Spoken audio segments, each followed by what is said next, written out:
Testing, testing, 1, 2, 3. Can you hear me out there in YouTube land?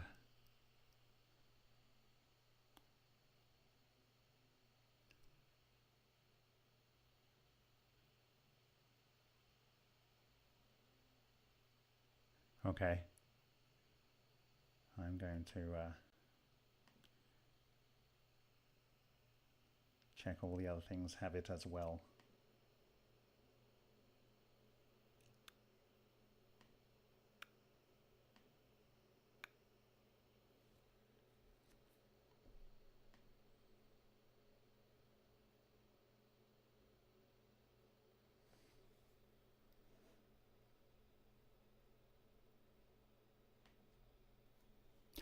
Hi, my name is Bob Greenyer, and I'm a volunteer with the Martin Fleischmann Memorial Project. So, welcome to O-Day Superfluid. This is 20th of June, 2023. Thank you for joining me here. Hi, Slobodan. Hi, Ken. Hi, Corky Gordon. Artifact. Yeah, we burn stuff. Hui, hui, hui. It's great to have you here. So on the screen there, you have possibly the most expensive piece of furniture I have bought in my life. Individual piece of furniture. ID to 105k. And it is about my passion for fluid dynamics and art. For my A-level physics class, I built a huge tank in the laboratory at my school and filled it with fluid, and I put a pulley at one end and had a cable over that pulley to a fixed weight, and at the other end it was tied to a boat, and I was changing the bow shape on those boats to see if the fixed weight and the fluid dynamics would vary the speed at which the boat would accelerate and its terminal velocity through the tank. So I've been thinking about fluid dynamics for a very long time in a scientific way.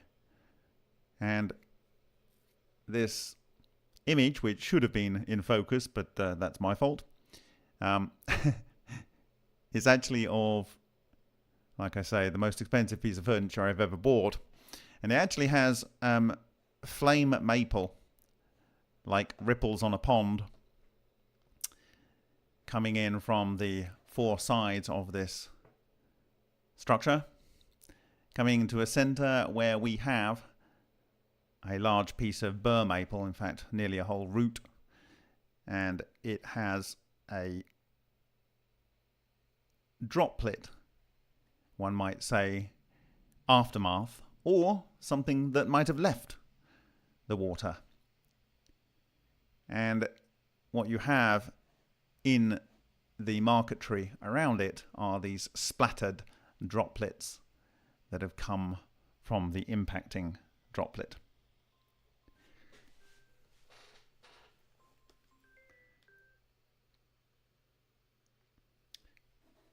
Give me a second. I have someone on the phone. Yes, I'm in a live stream, my dear sister. So I will call you in the morning. No, it's all right. If you were busy, I've got two gentlemen here from Brno. Okay. All right. Okay. Thank you. Bye. That was my sister. Yes, she will be hosting me tomorrow after I have visited the church to celebrate the life of one Neil Crichton Gold, Acc in the UK tomorrow. Okay, so yes, it's a frozen ripple. You are very correct there, and the splatter surrounding it. And I thought it's quite interesting for what we will be talking about today. And essentially, I have been collecting a huge number of vortex papers over a long period of time, and I never got round to presenting them in a coherent way, and I'm not even going to do that today. But it's great when ideas converge, and it was a great pleasure to watch Andrei Vladimirovich Chistolinov's presentation last Wednesday on his ideas about how strange radiation form, and it also gets me off the hook. I don't have to present any equations because he's done them for me. So I can just talk about the physical phenomena. But let me see if I can present this. Well, I'll just show it as it is. So for those of you that have not seen it, it was called On the Mechanisms of Generation of Strange Radiation and its Connection with Linear Processes. And he talked about dark matter being calculated as having to be there because of the rotation curves that were calculated and measured, and therefore there must be some matter present there. And then the properties of strange radiation kind of imply something that is weakly interacting, can travel large distances, and interact with other material in odd ways, which we have discussed at length. So we've got Roitskiev's work here, which is the seminal paper that I've referred to many times, and other work here, this by Agapov, and this is in exploding short circuits during closing switchgear. This is in corona discharge, the sort of work that Savatomova did, Rodionov and Savatomova. And in Rodionov's and Savatomova's work, I think even around about this time, they refer to the strange radiation tracks as being caused by dark matter threads. And I've gone over those presentations in the past and how they can reconnect and form various types of structures and potentially lead to these formations. And Savatomova, Irina Savatomova, was actually on the call last week, so it was great to see that engagement.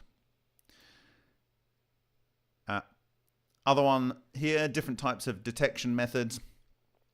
This was again by Orezkiev. And then he did a calculation for the lower bound of radiation by calculating the amount of energy that it must impart in order to affect X-ray photofilm. And given the size of the grain size on the film and the track length of 1 millimeter, the lower bound for the energy contained in there is 10,000. So I guess that's 100 kilo electron volts, 10 to the 4. Again, that's 10 kilo electron volts. Okay, and something similar is being calculated by Shishkin. And he goes across the basic properties of strange radiation. I don't think he's including everything that we've discussed in the past. One thing that's very important is that they don't get these electrons that are emitted when you get an ordinary particle going through an X-ray film. So they're never observed. And I think that is very, very important because it shows that it isn't like a normal thing that's decaying or a particle that's interacting and knocking off electrons, as it were. So I think that's a very important thing that maybe we haven't discussed in the past. And they talk about some Russian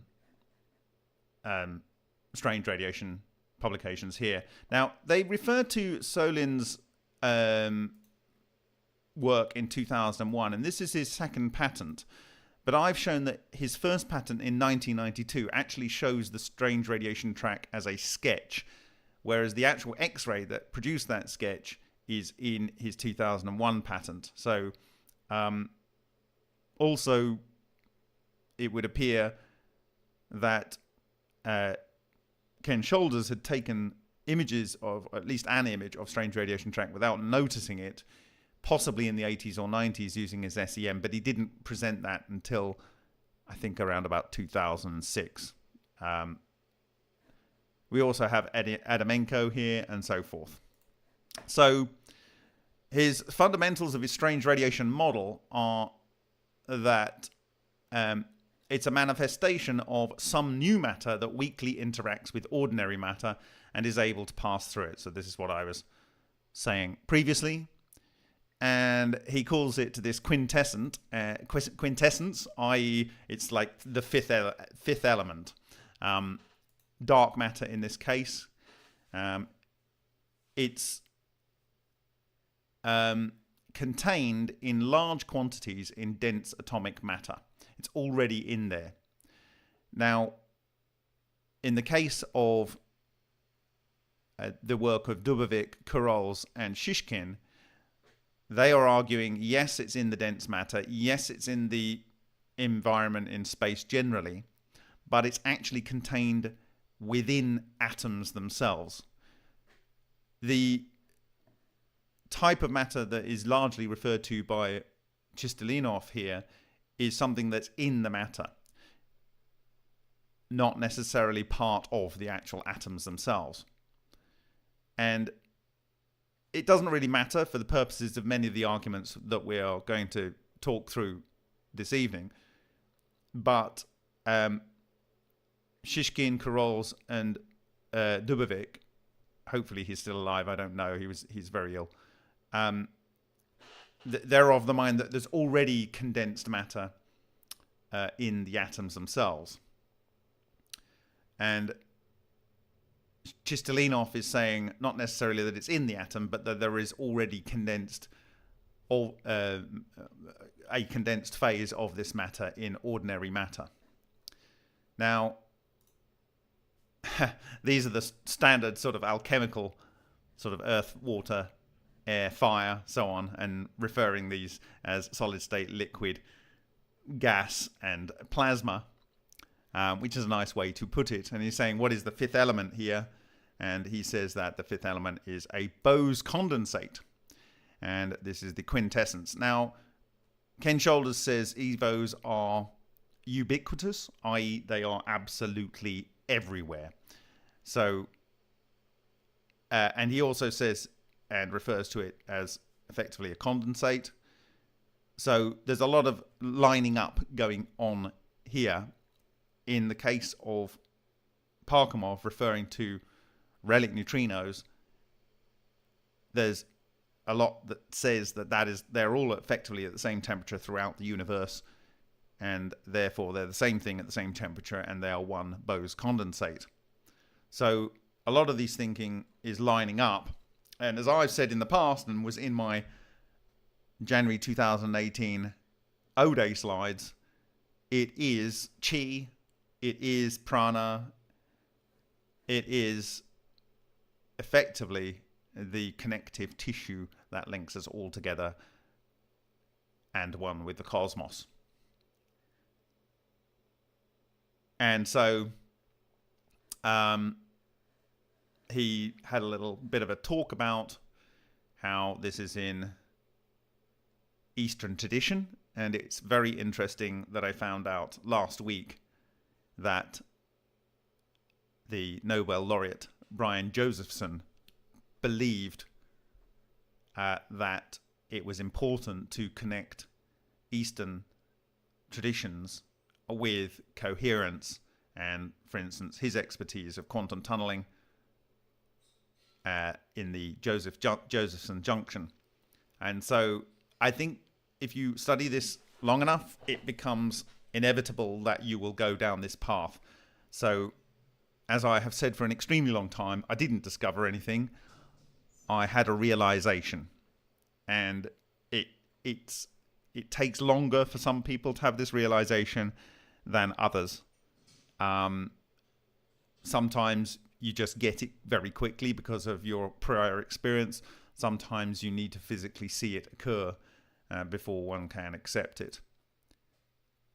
So the place of quintessence in modern physics is quite a nice way to put it. So quint 5, the fifth essence, the fifth element. According to classification of matter in modern physics, the quintessence can be identified with dark matter, or more precisely with so-called macroscopic dark matter. Okay? Most of the quintessence in our galaxy is not in dense atomic matter, as is in the case on Earth.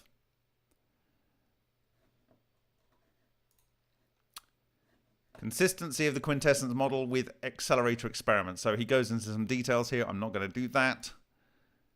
The main properties of quintessence, the fifth element, the chi, the prana, is the density of the quintessence is much less than the density of air under normal conditions.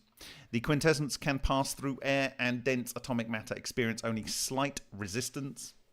The quintessence is a Bose liquid under normal conditions.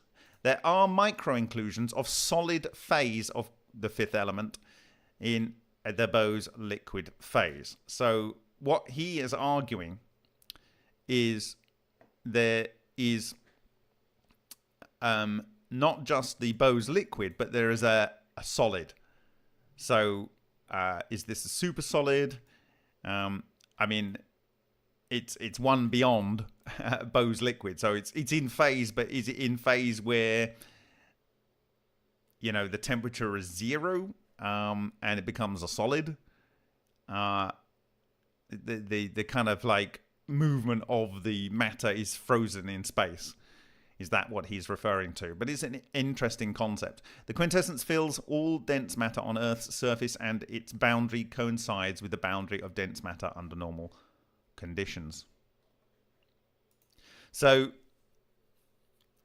vortex flow in Bose liquid. So this is something that is kind of well understood, but I've been looking for the right kind of diagram to try and get across something for a very, very long time.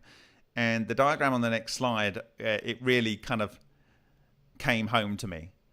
And so when you have a normal liquid rotating, you get kind of like, you know, this material gets shoved up to the side, and there is no fluid motion in the reference frame, and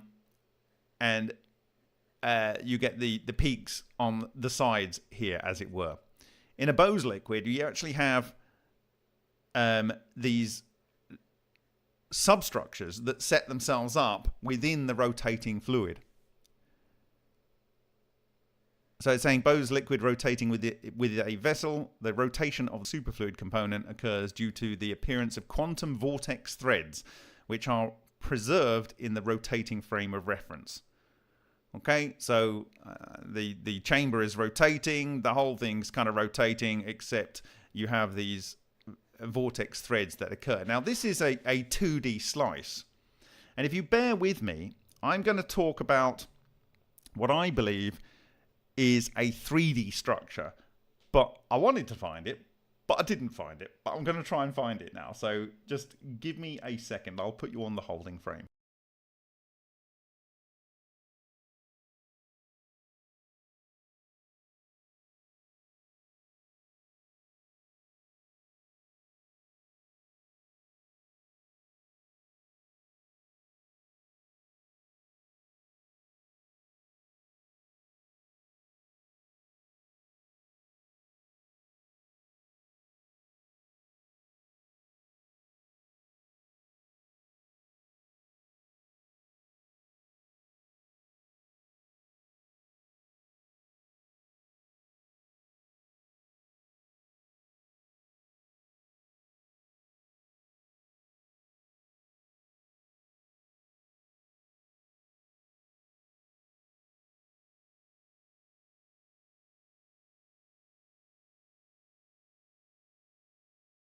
Example of what I have been looking for a very long time, and he gave me the answer I was looking for here, is that what is going on in Neil Gould's Acc Lyon's vortex pair structure here, which I believe is a coherent object, coherent matter object, is you have the whole structure here with a vortex, with a event horizon boundary. There's absolutely zero effect. And within this structure, you have vortices going on around it. And so I'm arguing that this is a superfluid structure. It is interfering with the way the silicon and oxygen is able to bind together in the fused quartz. It is burrowing its way through it because it is disrupting the material. And it's doing it with coherent matter in the dark matter threads. So that, I believe, is what is going on there. I kind of wish that Neil was alive to see this. It's frustrating. But thankfully he gave us this to see these huge macro quantum objects and how they can disrupt matter. Okay. This, to me, is a total thing of beauty. Now, it isn't only with that. It is also with the structures on the inside of the Vega Valley. These cell units here, I argue, are caused by a magnetic fluid whose structure is like a Maxwellian superconducting coherent condensate with its cells. And when you look at this front on, it looks like this in some areas where it's not so great. In other areas, it looks like this. And so you've got to imagine in here, and if I go to you see this is the overall wetted coherent matter structure. And then it has cells in here. And the cells generally are in pairs where you have one superfluid vortex one way and another superfluid vortex the other way. And then within that superfluid structure, you have this curve section. And within that curve section, you have subcurve sections. Okay? So I will see if I can zoom into that so we can have a closer look. I have it here somewhere for viewing.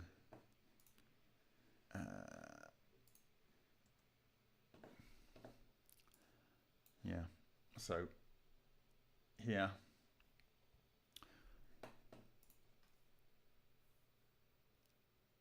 So it's kind of self-similar, but almost like those kind of how shall we put it? Asian Watts temples. And you can see how this kind of twists under here and this kind of twists under over the top. Okay. Now, if you bear with me, I sent some notes back to Chistolinov on this that I would like to refer to here.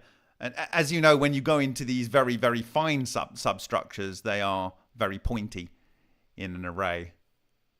So it's like self-similar within itself, as it were. Yeah, stupas, Corker says. Corker says, yes. So I think it's safe to assume that a stupa might create a coherent structure around it of prana or chi, depending on whether you're in the Taoist or the Buddhist kind of area. It is difficult for me to think that they didn't understand this at quite a high level. Okay, so give me a second. I'm going to go and find something.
more examples here, which I've shared in the past, but that isn't what I really wanted to talk about.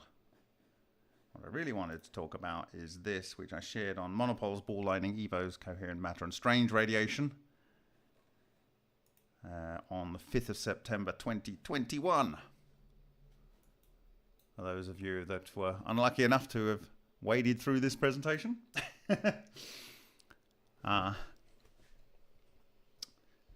So here we have 3 paired cell units on a tongue in the Vega Valley, and it's at just over 600 microns. And here on the Vega Valley floodplain, we have red, green, 50 and a bit micron segment bands, and these are effectively 100 microns across, so that's 200 microns per yin and yang, as it were, left and right rotation. And this led to the polarization, which you can see much better here on the Sony Alpha image.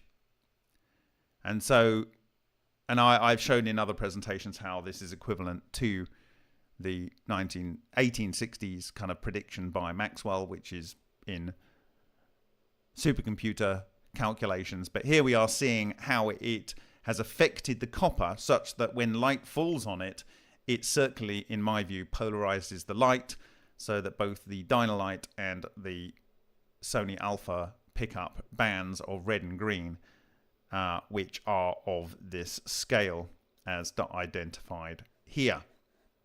Okay, so this is how the patch would build up. It would build up in these bands of alternating. Now we know that the same rotation ones can join together, and the opposite rotation ones can kind of like, it depends on their orientation. But I imagine the same thing is going on the wall of these structures as well. It's just you can't really see it because it's not flat enough to give this nice circular polarization effect with the impinging light. Okay, so I am now utterly certain, without any shadow of doubt, that the Vega Valley produces coherent matter fluidized electrons as per the claim of Ken Shoulders, and that these form structures that are like the allotropes of carbon and cell-like structures that form on ferrofluid but inversed, and that in combination they will lead to these kind of structures here. And if we zoom in, we showed it, and we zoomed in this presentation here. We went right in. You can see that the spikes there are very spiky and very, very regular arrays of structures. So this is self-organization to the max, as it were. Okay, so back to his presentation. So I think it's all but certain that both the Lion reactors made by Neil Crichton Gold were producing coherent matter, macro objects, and they can disrupt a wide range of materials, destroying them, and the same is occurring in Vega experiments. I think we can say that with high degree of certainty now. And that is really quite satisfying. So congratulations to those researchers, Henk Uren and David Butlier, who worked on the Vega experiment so far. And thanks posthumously again to Lion Neil Crichton Gold for his seminal work with the Lion experiments between June 2000 and 17 and January 2018. So this is these vortex threads of dark matter, and the superfluid is the dark matter, the coherent matter, and the equations are all here. This is very interesting here. It says the lower bound for the coefficient of kinetic energy accumulation in the dark matter threads under these conditions is greater than 10 to the power 8. So it is not surprising that matter is interacted with. Here is the kind of thing that is going on in here and also in here, that you have a dark matter thread maybe here, and then sub-threads in these structures, and they are going together, but then this is the overall rotation which you are seeing, not here. Let me go here. We are seeing here. So you have the overall rotation, which is the bit round the outside, and then you have the substructure rotation going on. And when I was looking at this the other day, I couldn't help but thinking it was a lot like that bowl that I shared you on the wind hex, and there are updates for the wind hex coming up. But what I'm referring to here is this bowl here, which I used as the title slide for one of the wind hex updates. This one, where if you can imagine you've got a rotation of the whole structure, then inside you have the substructures rotating. And you can imagine these things produce in fluid dynamics something similar to what you get at the poles of some of our planets in our solar system. And you can it starts to make sense, a lot of these structures. Also, obviously, this is a quadskeleton. It's at the bottom of the Tesla's flower pot. And so I don't think this is lost on Tesla. Okay. So back to the presentation. So yes, not this one. We'll talk about that in a minute. Oh, it's going on in the background. Stop it. So you can have this form. Now, the next one, this is kind of what is being talked about by Dykhouse when I presented this in the past with quantum turbulence. And there are many, many papers on here. Like I found a vast number of papers, and I will go into some of those papers in the future. But we've talked about how in fluid dynamics you can have breaking and reconnecting. And so in this case, you've got one soliton ring here. It pinches together in here. This is a pinch instability. Then you get reconnection here, or you get breaking away. And so you have this section and this section break away. You've got this section and then this bit reconnects with this, and this bit reconnects with that to make these two. And then this end joins with this end, and you get a loop, and this end joins with this end, and you get a loop. So you end up with these ring solitons. Okay? So this is how these things can form. Okay? And I've actually talked in other circumstances about how this can form in liquid light. So I discussed this paper here, Dynamics of Vortex, Anti-Vortex Pairs and Rarefaction Pulses in Liquid Light. Okay.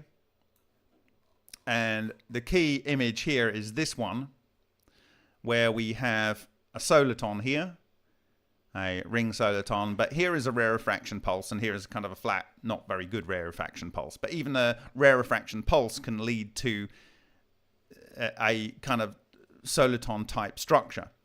They also show that when you have a coherent matter, small bit, interacting with a large coherent matter, it can lead to the production of solitons. And I've showed the videos of these before.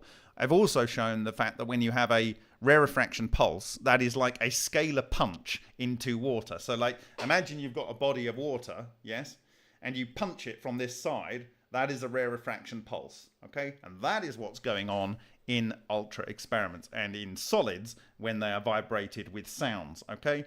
So a rare refraction pulse, when two rare refraction pulses interact with each other, they tend to lead to a soliton, a ring soliton, okay? So I've discussed this in the past, and here's a ring soliton that might form and so forth. So I discussed this paper at length, and I showed videos about it, and you know how it kind of you get these kind of business going on.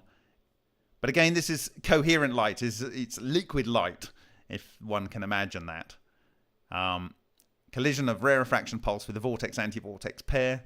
So, but a lot of these things are 2D, and it's a little bit hard to grasp.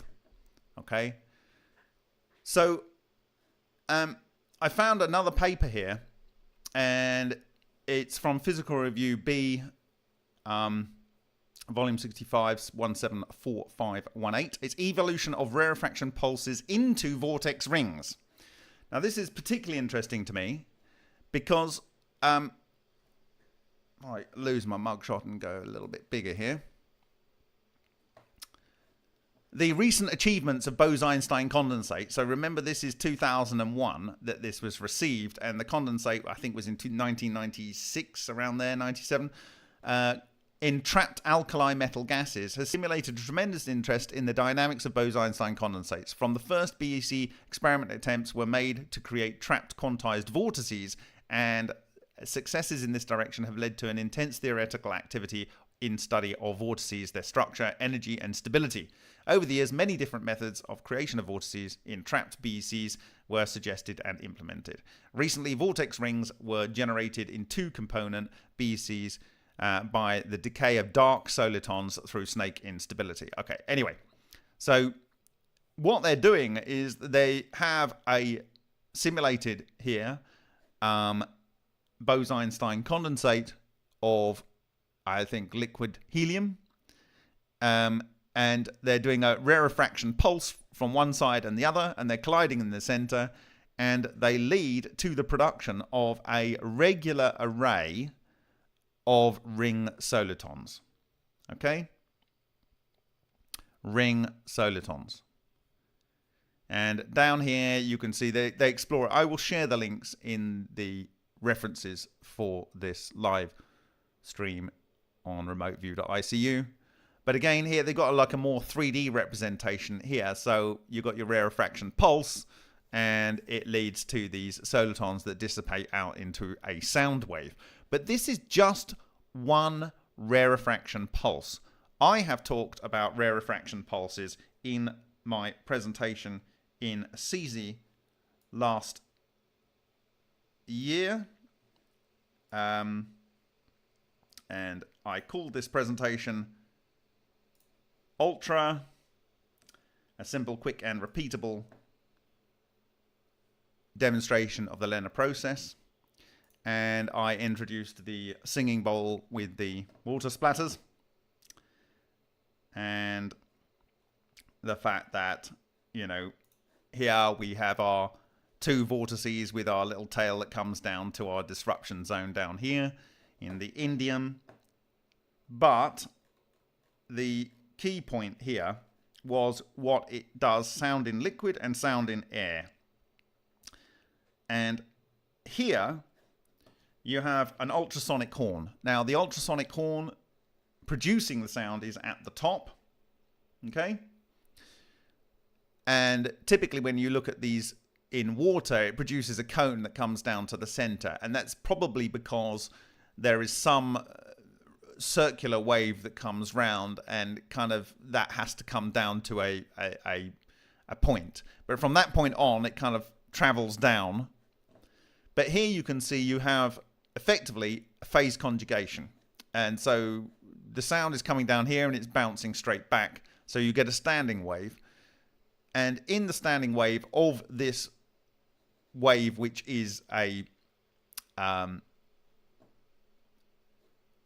it's a sound wave, so it's like a rarefaction pulse, you are again having these regular array of these materials, And you could imagine that the solitons are arranged here in the vertical plane as it is in this paper, here, in this paper, and that the material in these two spheres are arranged either side. That's one way of looking at it. I think it's something like that. Or it could be that the soliton is arranged flat and the subsoliton, because you do get these subsolitons. So in this case, Sound in Water by Metin R, Bubble Structures and Acoustic Cavitation, he has effectively what must be two substructures in this substructure, because you've got two tails. And then this structure has two structures in it, and they appear to be linked. And then the overall structure here has one structure this way and one structure this way. Okay? So it's kind of like a wheel within a wheel within a wheel. Okay? In this overall system here. So I think something similar is going on here with these rarefaction pulses. And we do know, and we discussed this, that rarefaction pulses here in the vortex heat generators, they come together to produce cavitation here. And Chistolinov mentions cavitation does Lena. Ken Shoulder says cavitation produces exotic vacuum objects. Whatever. We have a rarefaction pulses. This is 500,000 compression expansion cycles per minute. So you have many, many rarefaction pulses coming in. And unlike this paper where you have literally just one and then you study the aftermath in a superfluid, this is many in phase and leading to probably dumping more and more energy in to the structures at a point such that you get cavitation produced Lena. And there are other systems like Kladoff, who was able to have 2 patents, and he claimed these patents from the Russian Federation in 1980, which were awarded to him, gave thermal energy of 2 to 7 times the output of the electrical energy. So to put that in context, I don't think any of us in our lifetimes will see a tokamak fusion reactor produce 2 to 7 times output thermal energy over the input electrical energy. Yet in 1980, using cavitation, Kladoff claims this. And I think Griggs claimed something similar. But of course, what was the problem with the systems as per Shishkin's cavitation system and as per Leclerc's cavitation system? Well, some form of radiation came out which is highly, highly damaging, and Shishkin identified it as the same thing as strange radiation.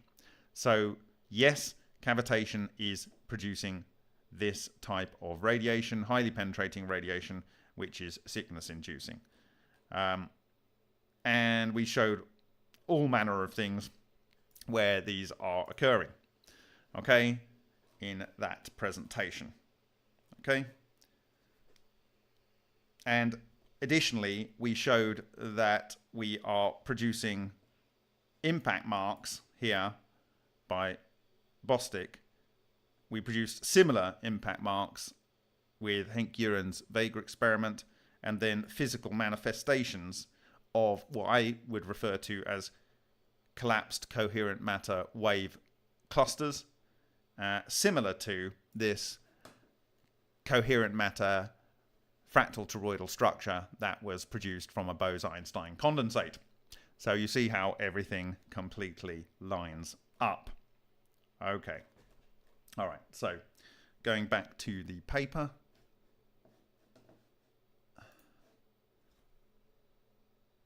So I think this is probably a good time to show the video that was sent to me by David Butlier today. And if I can get there. a second.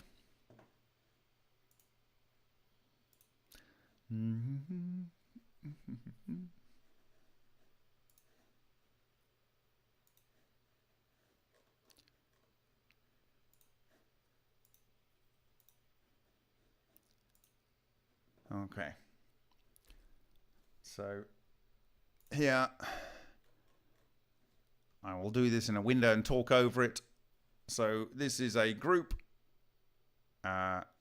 in China, and they've developed a technique to visualize these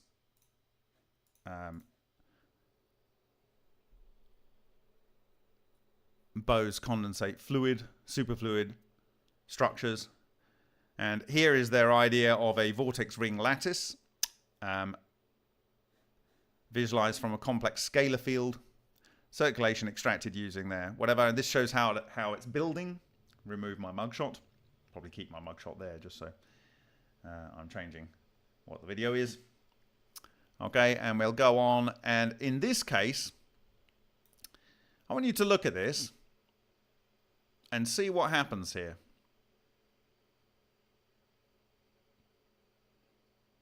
Okay, so as it settles down into a structure,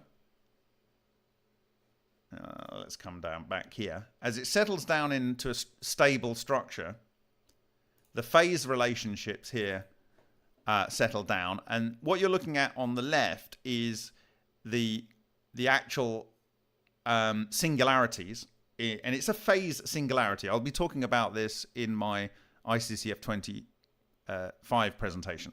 So these are all phase singularities, and these are at these points, but they're kind of like the center of the vortex. And if the overall thing is rotating here, these are the subcell type structures that are going on. Now look at this overall structure here, and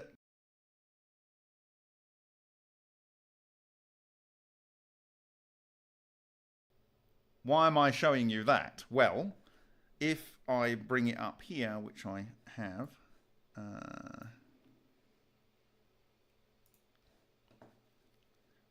what I showed earlier, and I would do if it would give it to me, is these cells on the Vega Valley wall, in my view, are cells because of these fluidized electrons, and then the substructures, and then the substructures of the substructures are the superfluid motion. This is one of these kind of structures, but broken off. Okay? And if we zoom into it,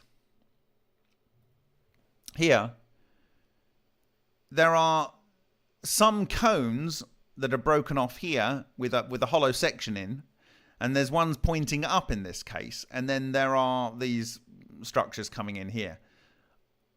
To my mind, when I saw this, and the video that David sent through, it was not the first time that I had seen that type of phase singularity that is caused by a vortex type structure. And when I saw this thing, I thought, well, okay, that looks like these kind of things, and it was good that it's also in that video.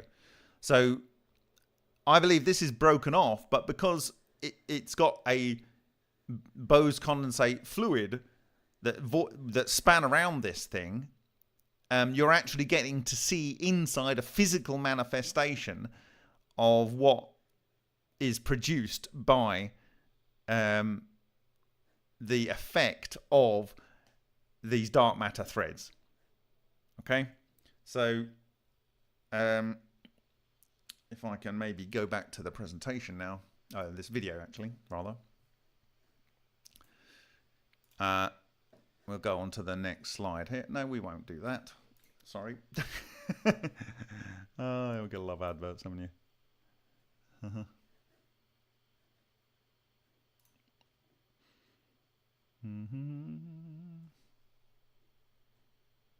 Yes. Okay.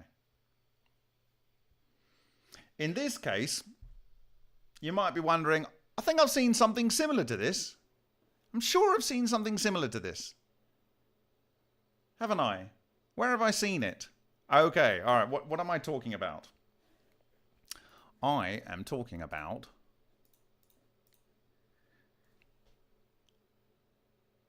this on the left being similar to this. Okay? So I am arguing that these so-called tufts, or balls of fire as they were referred to in the Plasma Journal in Japan in 2001 by the Hungarian authors, that is what these are. And the phase singularity that occurs is in the center of a vortex structure, which is maybe a number of, substructures in there, but I would argue it has to be at least two. And in the ones that we have seen in our work, if I go to it,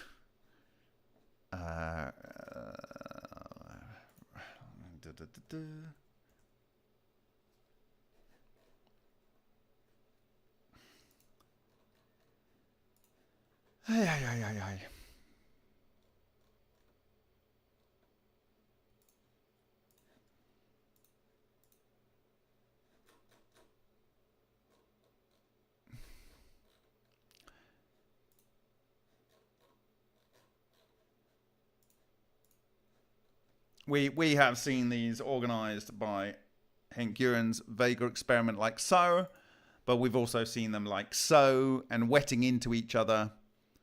And I identified that there is two structures within these things. And I've said in the past that probably they are something like two of these type of vortex type structures that are counter rotating, and they link themselves a bit like, oh dear, now I've dropped it. Oh dear, worst demonstration ever. Like that, yeah. So they have a flux loop, and there's two of them, like something like that. Terrible demonstration because it's falling apart. Okay. And that on the outside there is a fuzzy mesh of dark matter threads that gets to a point of full coherence on the inside of the sphere on this boundary layer, and that is what chops up material. But also when it's wetting, and I will discuss this in my presentation in Szczecin in Poland, I believe when these are over energized, they expand a bit, and these dark matter threads reconnect and end up wetting into each other. And if you keep on pushing it, it'll end up as a full double layer that encases a particular object. Okay? But even when it's in that case, it is still substructures under there that are driving it. So you have the substructures here, and the substructures are energized such that the sphere of their influence expands a little, and they then wet into each other by reconnection of these dark matter threads. Okay. So back to this presentation. So yeah, I'm arguing that these phase singularities result in the structures you see in the Sapphire project, and it's at the center of the phase singularities, which is the Chi-Rho. It's the Chi-Rho. It is the Christ center of each of these self-organizing structures, which are caused by fluidized electrons, that you get the coherent matter, dark matter in a state of potential solid state, but in a very dense state, such that it forces forces transmutation and decay of matter and so forth. Okay, all right. I think that's hopefully reasonably clear. So here's kind of like how this type of thing And this has been studied very, very widely. It's just nice to see it kind of done in a little animation here, so it's easy to understand. Now, in terms of superfluid dynamics, like I said, I've seen lots of papers, but this actually goes to a good length to show that when these structures come together, it actually produces these solitons, okay? These ring solitons flying around, okay?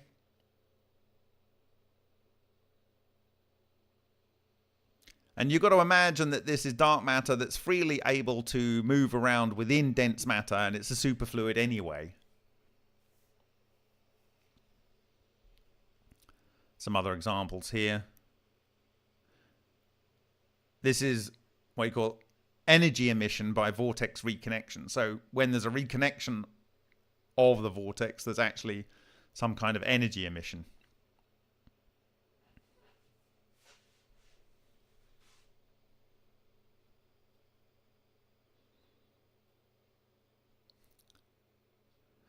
And here's a visual of what I was showing you in the paper earlier. And here's, boom, something flying out of the end. Okay. So very, very nice. Actually, it's interesting, this soliton in a soliton. This, if you go and look at my SWIFTBIC presentation, and I'm showing some things on Neil Crichton Gold's line reactor and other work, Baronoff gets up and he actually gets very excited, and he actually, with his hands, tries to describe this soliton passing through a soliton type effect.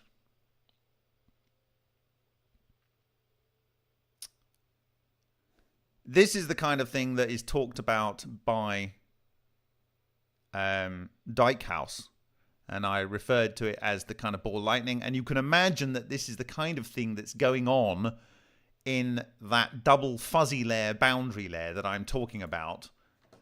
Where is it? The fuzzy boundary layer. Here.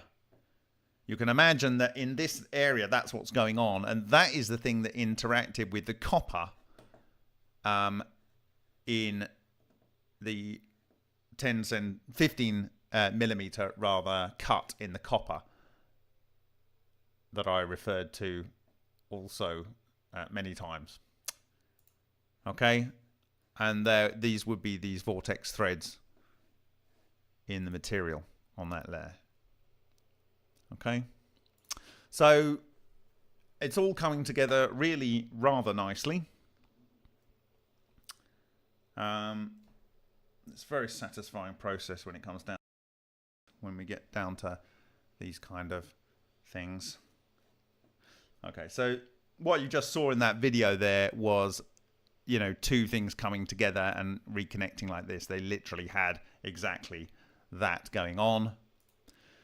Right, so the theory of strange radiation is this, and effectively what he's showing is you can either have a full soliton of this, let's say, relic neutrino condensate in your ordinary matter, this 1992 CIA document that I talked about, this hidden energy contained within matter, is the same thing that causes cold fusion. That's what it says in that paper.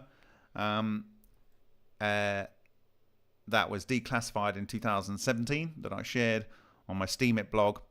And what they're saying is it can be either a full ring like this, this is what Chistolinov is saying, or it can be a half soliton like this and traveling along the surface. Now, why would it be a half soliton? I would argue it's a half soliton because at this point there is a structure and this point is a structure, and they have an interplay between them.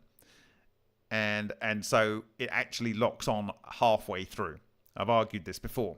Now, what he's saying is when this comes through here, it actually takes less dense quintessence or dark matter with it in the form of a bubble.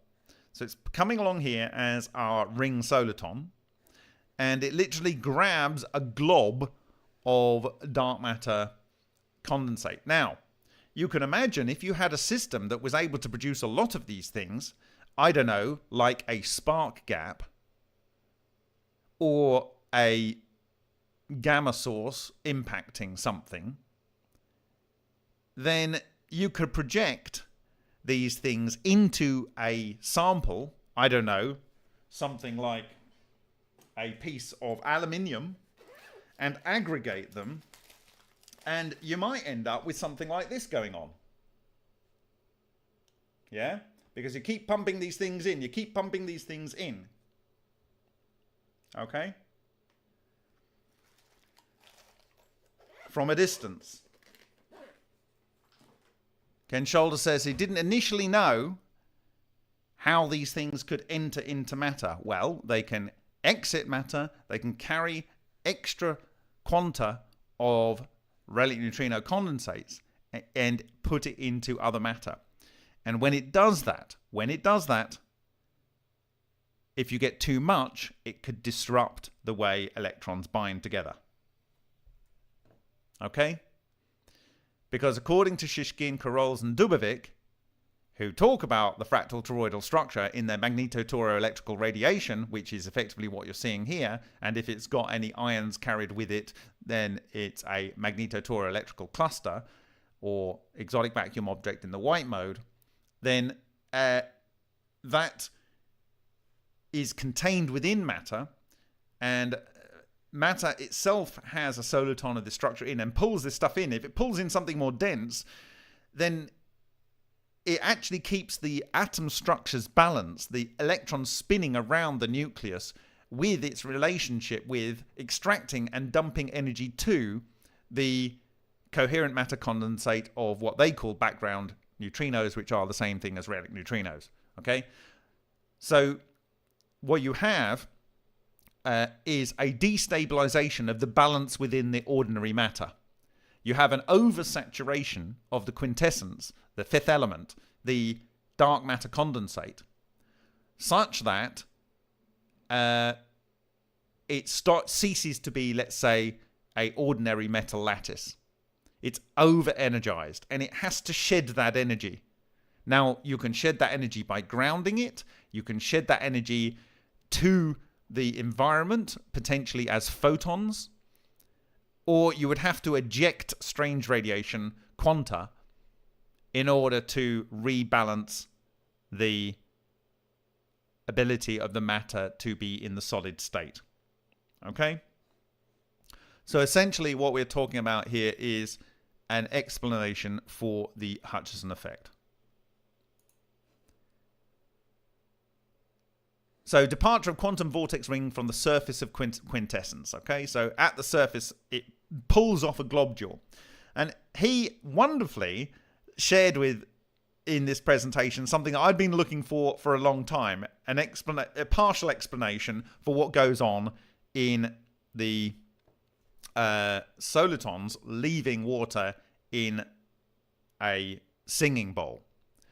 And essentially what they're saying, there's this thing called the Froude number, and if the Froude number is very much greater than 1, you'll get to the point where the soliton doesn't come along and just give a lump on the water or dissipate its energy along the surface plane of the water.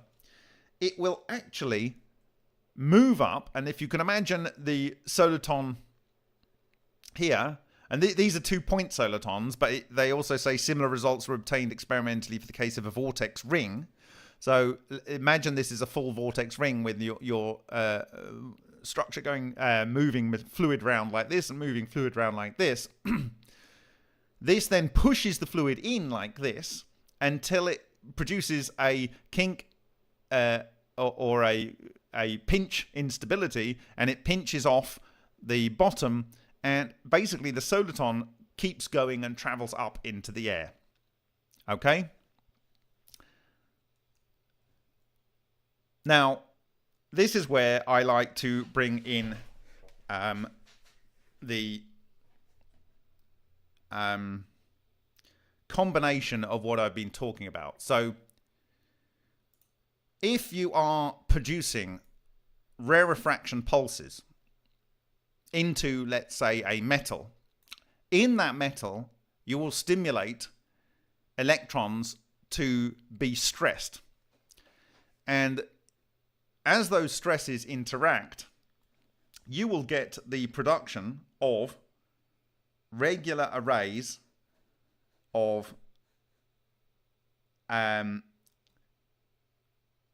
solitons forming in there, likely crystal grain boundaries, places of phase conjugation, such that you will end up with this kind of thing going on, but inside the matter. This kind of thing going on inside the matter. And the production of solitons, like these kind of solitons, inside the matter, or at least at crystal grain boundaries. Okay? And this will cause accumulation at the crystal grain boundaries or surfaces of this superfluid quintessence, this fifth element, that it is, like Ken Shoulders would say, it has a higher binding energy than all ordinary matter. A higher binding energy than all ordinary matter.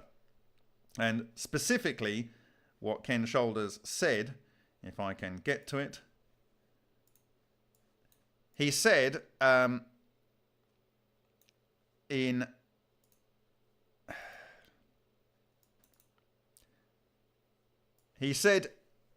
if I can make this big enough for you.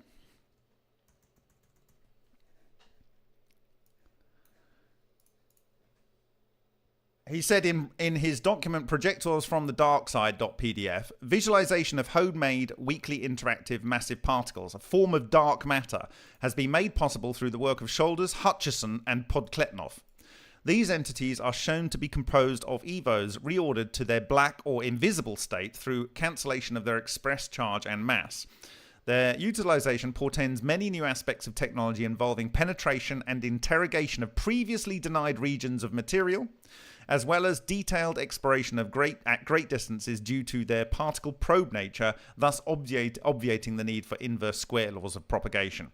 And then in a separate paper, he wrote dark matter messengers, a fanciful sounding mode for communicating information and physical matter is becoming available using EVOs, or synthetic weakly interacting massive particles, as a form of information-bearing projectile. These will be capable of rapidly traversing galactic distances and being directed with the selectivity afforded only to projectiles.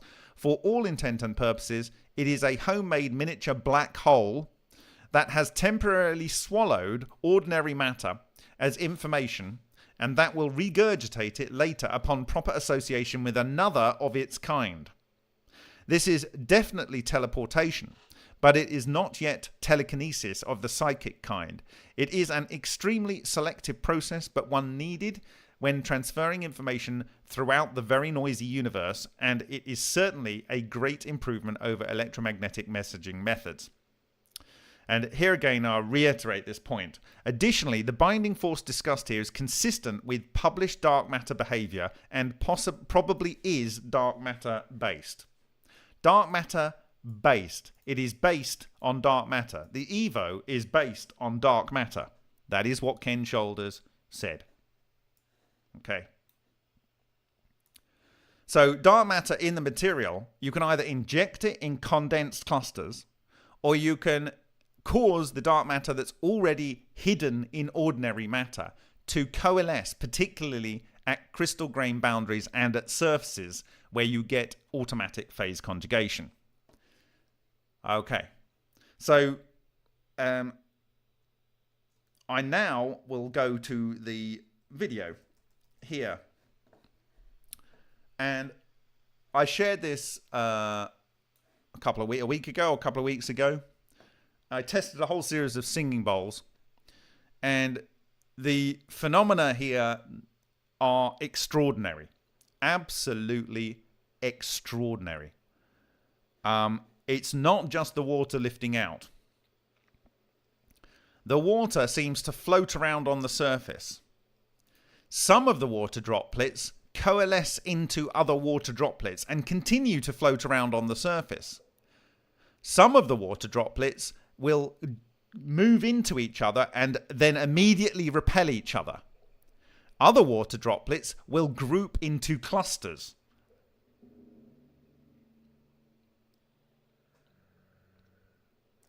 So I think about the 439. Yeah, so here, okay, I'm going to go back here. if you watch this zone over here, there's a cluster of water droplets that aggregate. They're aggregating here. They're not joining together, they're aggregating. Okay? Some of them will join into each other, and then other ones come in and they get bounced off. This one's, you see, this is an aggregation of some of the ones that came together. It's still there. It's still there. It's still there. It's still there. It's now capturing more. It's still there, and now it's exploded. It exploded, and it shot out something else. Again, there's another aggregation going on here. Okay, more aggregation. So I've got like a cluster of 5 around a central point, 6 around a central point. Okay, so I actually wanted to buy this bowl. I asked the guy to save it for me because it was the best of the 6 different bowls that I tested. I went back to buy it 3 days ago to do some more tests for this presentation.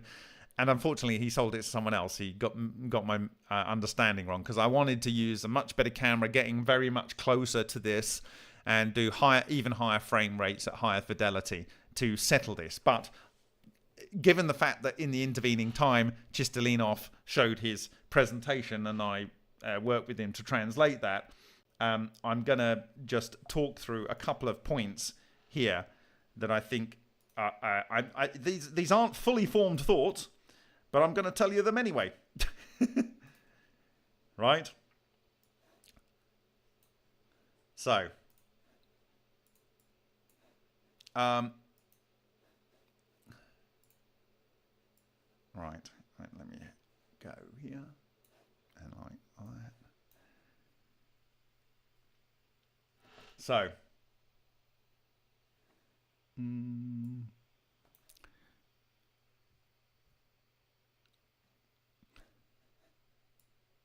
a little bit potentially more clear, maybe not. You'll have to let me know. I have done these drawings here. And so in the case of A, in our ultra experiment or in our singing bowl, we've had some standing waves, some rarefaction pulses leading to the formation of a soliton. And the soliton in this case, it's a ring soliton, but it's not necessarily a cavitation bubble. It's not necessarily, although we know that at the bottom it depressurizes the water down here. So maybe this is how the cavitation bubbles actually form. And I will talk about the collapse of a cavitation bubble at another time. In fact, maybe I'll talk about it in this presentation. I don't know. Anyway, so what we've got at the top here is our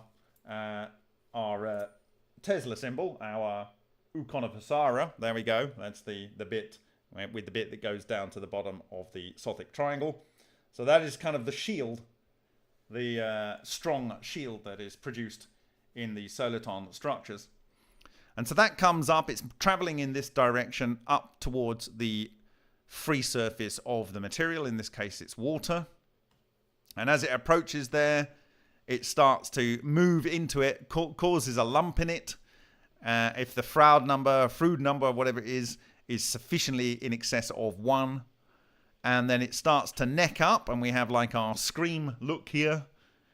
And you can imagine this is pushing the water down here, pushing the water down here, forcing a kind of pinching off at this point, and it's still got its vertical velocity in this direction, and it's launched off into free space. And you can see that it launches off with a lot of velocity, okay? So there's that. Now, when these come back down to land, you can imagine that they land in a number of different ways. If they land like this, they may penetrate into the water and wet into it. If they land like this, one can imagine that the vortex inside has still not ceased rotating, and so the boundary on the outside, which actually may be a lot bigger, I suspect it's a lot bigger. The actual vortex may be very, very small and intense inside. And I think what it does is it creates a orientation of the water molecules such that it has a very different surface tension on the outside. So it's not just that it has this desire to keep kind of bobbing up and down on the surface rather than becoming one with it. It actually is has a very different structure on the outside of it. Okay? If it lands like this, one could argue that the motion, maybe there's some sort of fluid dynamics that causes it to move off in a direction and even potentially rotate so that it eventually comes to face like this and point down. Okay? So there's a range of things, and maybe even it can go in the water and be half in and half out. I don't know. So these kind of things you'll need to, consider when we can look at these things with higher fidelity. Now, if it is like this, if you can imagine, it's not half in the water this way, but it's you've rotated it in and out of the plane of the camera, you end up with a standard type of semi-ring soliton, half soliton in the water. And we know, as I showed you earlier, that certainly in sound experiments in water, you do get these pairs of structure forming. Pair, pair, pair. Okay? Pair. Okay? So, and in this one, we have pairs of structures forming. Okay? A yin and a yang. All right. So, these are the kind of things that might be going on at this stage. And I believe that I've seen most of these effects going on in even the quality that I've managed to capture so far. But it goes further than that. And if I can get Photoshop to play nice with me here. Where is the Photoshop tools? Give me a second here.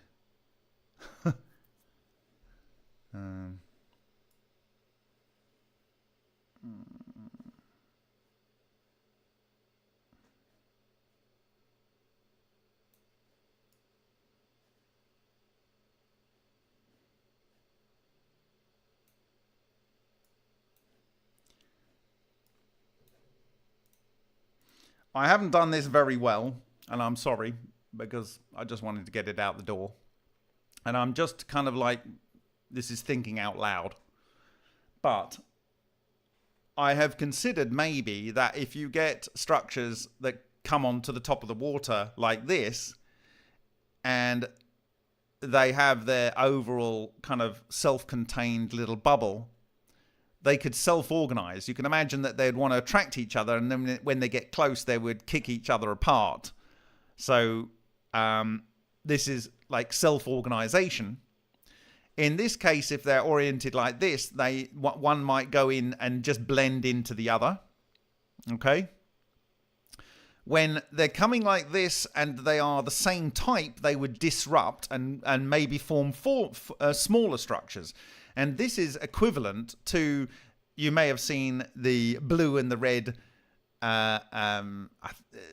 video on YouTube where they have two solitons in water and they collide, and then it disrupts and they go off as fractional solitons oriented 90 degrees. So this may be disruption going on. And in this case, when you have solitons where then these are just ring solitons where there's no toroidal motion. This is just poloidal rotation. Okay. But if you have toroidal motion, if the toroidal motion is, in this case, if they're both the same, it would be disrupt. If they're both the same, they would merge. If they're both the same, they would possibly, in this case, they would need to be alternate. But in this case, if they have toroidal motion and poloidal motion, but they are opposite, they would annihilate. Okay? And I don't know whether I can find it, but in here I've seen that happen, where two droplets of a similar size come together and they literally destroy each other. So I've seen ones that gloop together. I've seen ones that self-organize. I've seen ones that annihilate each other. Okay? And then ones that just skim around on the surface and bounce off others. Okay, I think there's a huge green ocean of opportunity to study these things using this simple device and high-speed photography. Okay, now when I look at this, I can't help thinking about the liquid drop model of an atom. Okay, that you could have two deuterons, yeah, which in this case, if the two deuterons were aligned correctly, maybe with a magnetic field, okay, you might end up with them fusing to helium. Well, what we're talking about is coherent matter, and we're talking about the solitons maybe creating the coherent matter, but being aligned magnetically. Okay, and it's interesting because maybe I can't find it, and maybe I can find it. Let's see if I can find it just now. I had it here just a little while ago, and I might have lost it. Oh dear, not there, not there.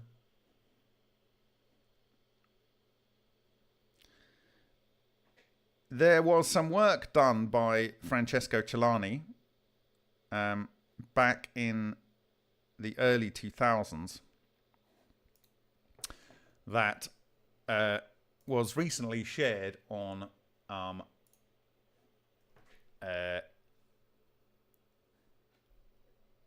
Lena Forum.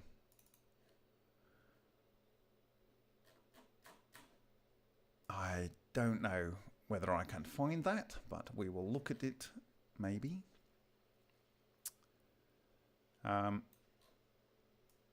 Let me see if I can get it from Lena Forum. Give me a second.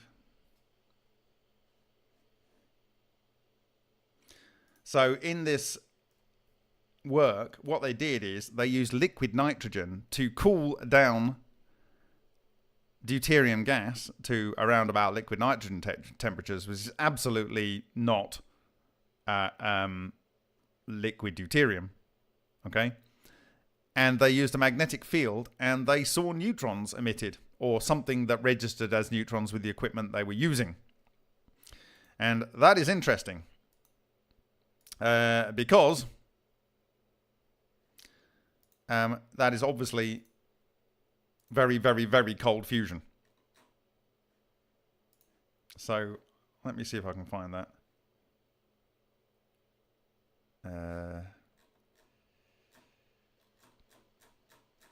If I can't find it, I will include it in the references. It's a shame because I had it earlier today. It's very, very hot here today. I hope it's comfortable wherever you are. Okay. I don't know where that is. What did I do with that?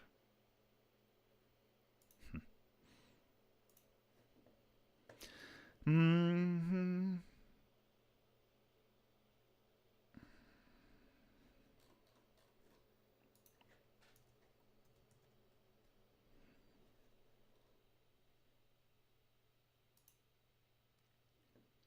Okay, here we go. I have found it. So this is neutron emission from D2 gas. And it was posted by Robert Brighton, I think. And this was from February 2006. And it's Mizuno, Takahashi, and Francesco Celani. Neutron emission from D2 gas in magnetic fields under low temperature. So, very low temperature. It's like, what was it? Minus 196 degrees centigrade here. And they have a magnetic field. Magnetic field was periodically changed, and this produced sporadic neutron bursts. So when they changed the magnetic field, the pulses, they got the neutron bursts. Okay? So that kind of is kind of making my point that if we had something that could produce clusters and then magnetically align them, we might get fusion. Okay. Now, in terms of other type of clusters here, I've got the up down. I'm showing the vortex structure in a slightly different way here. I'm actually showing the ring here rather than showing it like without the ring here. And I've got one going the other way and one going that way. Here's a cluster of 3, and here is a cluster of 4. And I will talk about these in a different presentation with regard to cavitation bubble collapse. And then down here, this is the type of structure that I showed earlier with my wonky little model here. Okay, so this is the kind of separation effect that you might get, as it were. So it's a vortex, All right, let's go back to the main paper of the day on strange radiation. So thank you very much to Andrei Chistolinov for finding this work and allowing me to understand the Froude number, and that if it greatly exceeds 1, you can get the launching of the solitons from the water, and that this effectively is his argument for the production of quintessent globules gathered up and transferred by a soliton. Okay? There is a bunch of equations here. You can go and have a look at them. Like I say, I'm very happy he's done them. I don't have to. And he's saying that strange radiation tracks are formed because not only do you have the rarefied, not rarefaction pulse, but rarefied quintessence, dark matter, which is flowing around these things. You also have the dense, condensed soliton. You can also have solid dark matter. And this very may well be, definitely must be the most dense form of this stuff. And that this interacts with ordinary matter to produce strange radiation tracks as it goes through. Okay. Now, I'm not totally on board with this. In the work of David Boutelier, my analysis of his videos, we created these kind of tracks on video. In fact, all of these type of tracks. So, not overly convinced that it has to be that. Or it might just be that you've got this rotation going on and it's highly intense when the coherent matter wave is emitted from the coherent matter cluster in the Vega experiments. And the ordinary matter that's in there is shedding energy, and that is showing as the illuminated path of the coherent matter traveling wave. Okay, so but you know, it's kind of in line with a lot of things are adding up. Now he goes on to about the connection between this strange radiation and LENR, and this is the work of Leonid Uritskev. He's saying that either LENR produces strange radiation because of this whole titanium, the titanium foil exploding in water in a closed chamber, producing ball lightning and strange radiation and magnetic monopoles. He's saying that LENR, because there was transmutation in that tungsten, in that titanium rather, definitely LENR happened. So LENR is in the equation in every sense. Okay? Then is the LENR producing the strange radiation? Well, what he knows is when that titanium foil exploded, subsequently strange radiation and magnetic monopoles were recorded, as well as ball lightning. Okay. Now, did the strange radiation form first and cause the LENR? So strange radiation forms first and causes the LENR.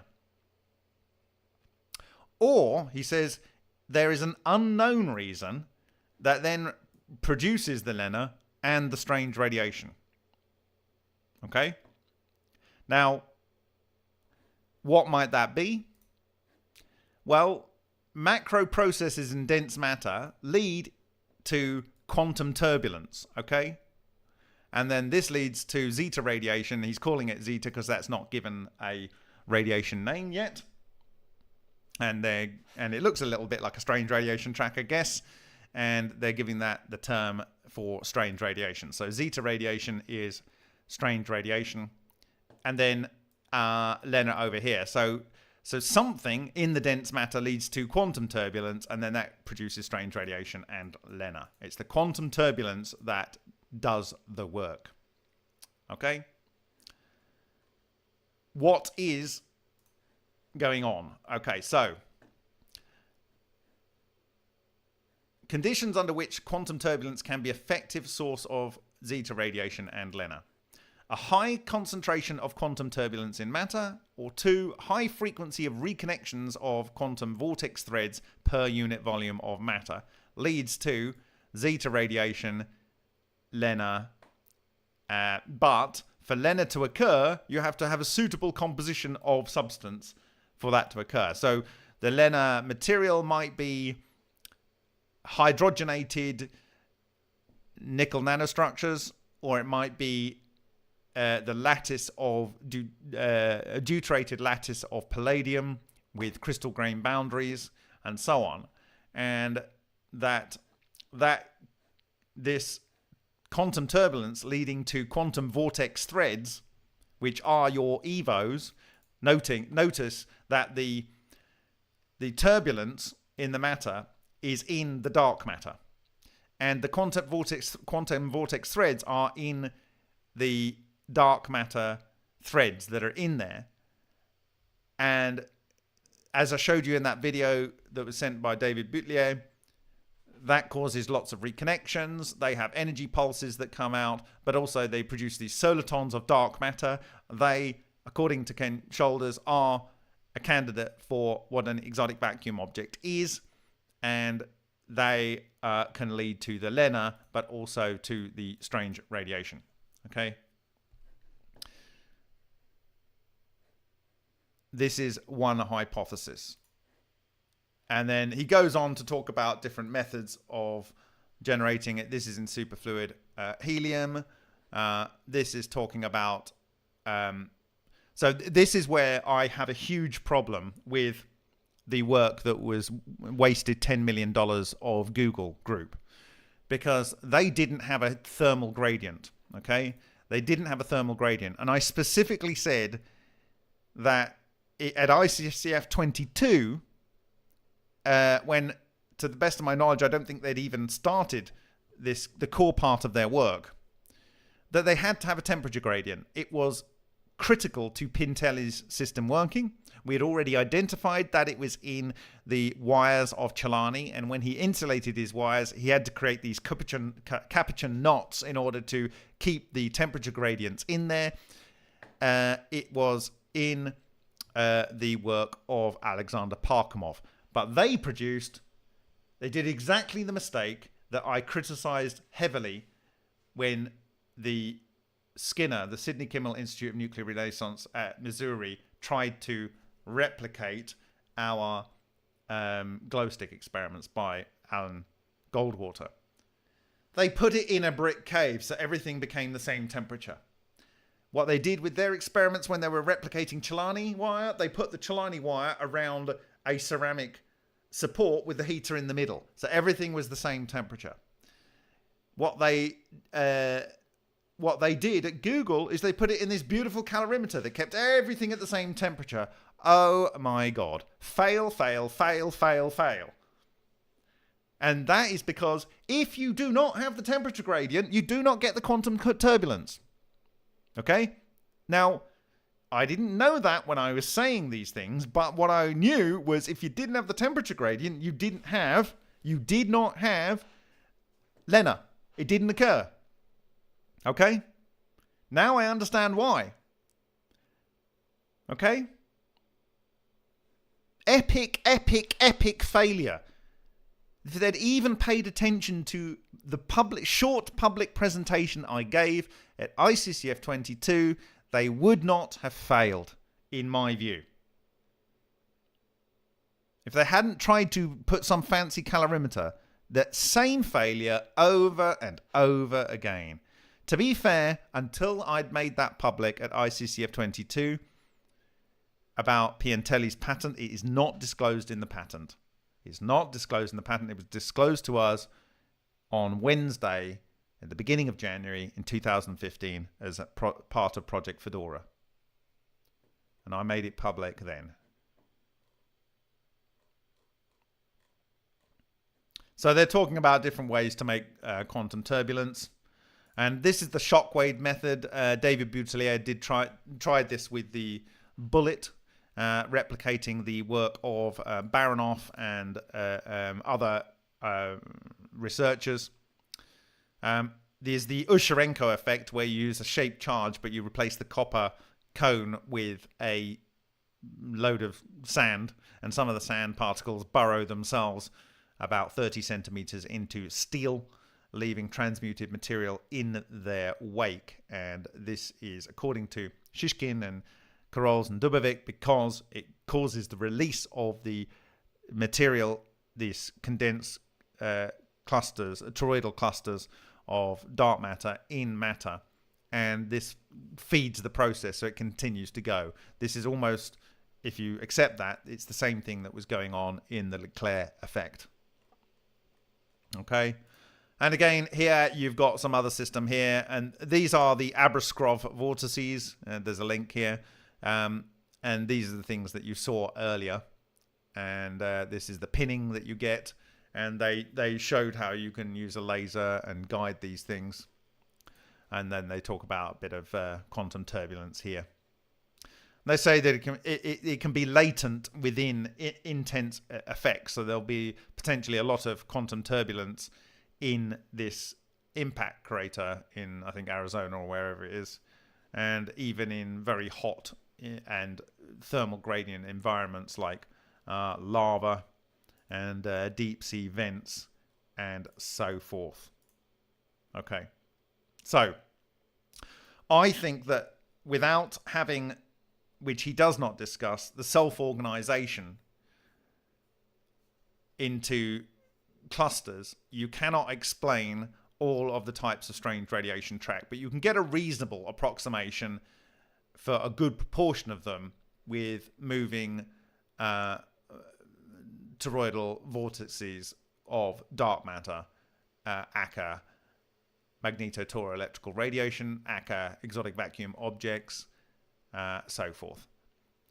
And I think what was shared with here was a huge win for us as a community, because I believe that when I do get, and they're going to order some more singing bowls, and I hope one of those will be suitable, when I get to examine these in great detail with high-speed photography and detailed look, hopefully somehow, I believe that we will see all of the phenomena that I'm talking about here: self-organization, merging, disruption, and annihilation.